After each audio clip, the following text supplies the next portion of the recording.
నెల్లూరు జిల్లా రావూరులో మాజీ సీఎం జగన్మోహన్ రెడ్డి జన్మదిన వేడుకల్లో ఆసక్తికర ఘటన చోటు చేసుకుంది.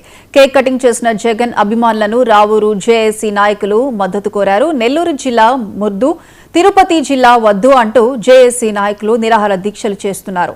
ఈ కార్యక్రమాలను వైసీపీ యువత మద్దతు తెలిపి నెల్లూరులో జరిగే ర్యాలీలో పాల్గొనాలని కోరారు. వైసీపీ శ్రేణులు సరైన సమాధానం చెప్పకపోవడంతో జేఏసీ నాయకులు నిలదీశారు.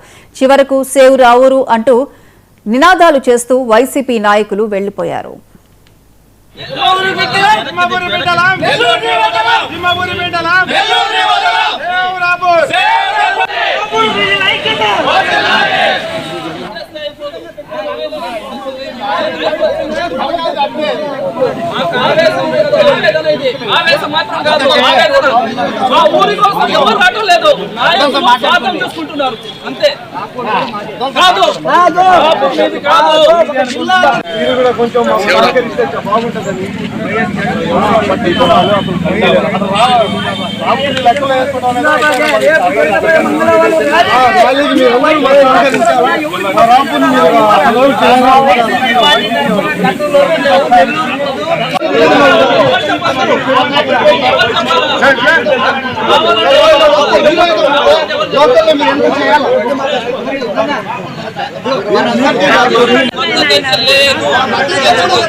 ఏపీ